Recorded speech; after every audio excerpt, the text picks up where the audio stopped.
Hello everyone. In this video, we will be studying cache memory.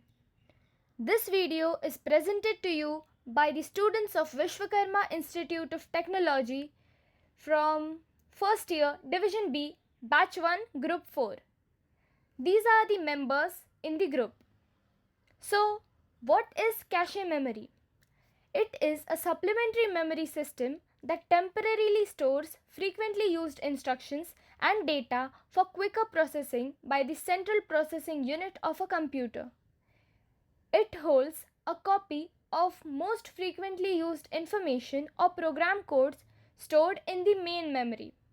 It is also called as cache. This is a simplified diagram of a system with cache.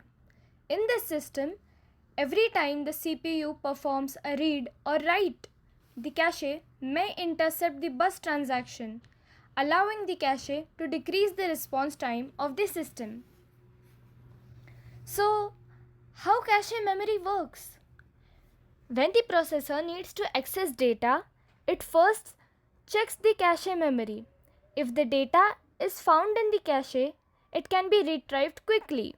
If not, the processor will have to access the main memory, which is slower.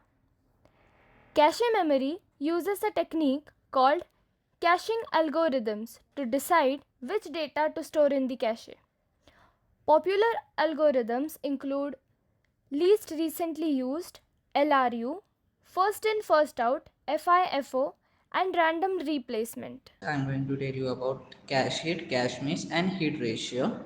When a program requests data, the cache is checked first to see if it contains the requested data. If the data is not present in the cache, it is called a cache hit.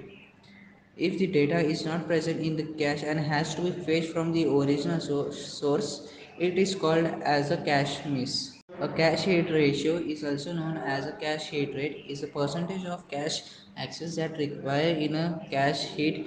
It also calculated as the number of cache hit divided by the total number of cache accesses. A higher ratio generally indicates that the cache is performing well and providing a sufficient performance boost to the system. For example, if access 100 times, 80 of those results in cache hits, then the cache hit ratio will be 80%. Conversely, if only 50% is accesses resulted in cache hit, the hit rate ratio will be 50%. Cache mapping: It is a technique by which the content of main memory are brought into the cache. There are three types of cache mapping. First one is direct mapping, second is associative mapping, third one is set associative mapping. First one, direct mapping. In direct mapping, each block of main memory is mapped to the exactly one block in cache or line in cache.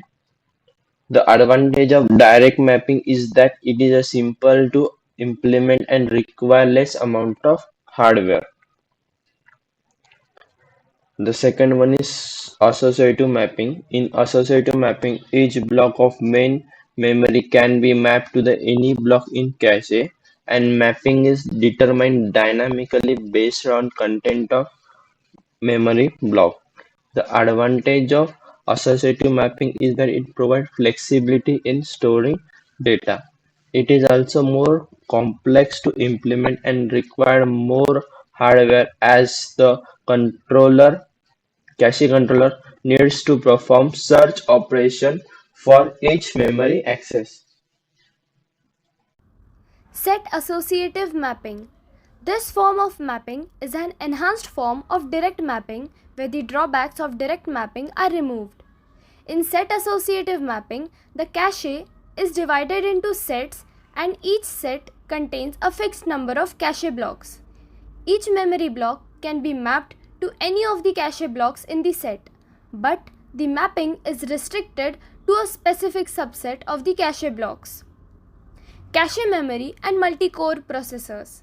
Multi-core processors have multiple processing units, each with their own cache memory.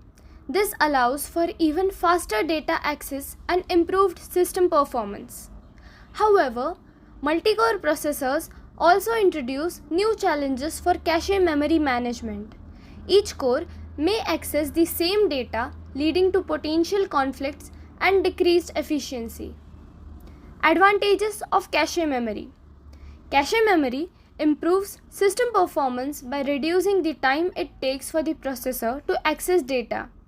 This is especially important for appliances that require frequent data access, such as gaming or video editing.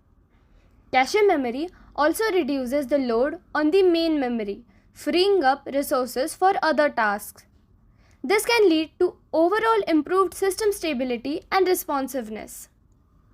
Let's study about the disadvantages of cache memory, among which first one is cache memory is more expensive than main memory.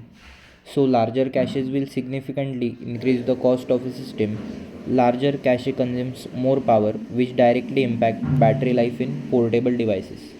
Second one is cache memory is limited in size, because of which it stores fraction amount of data in the main memory.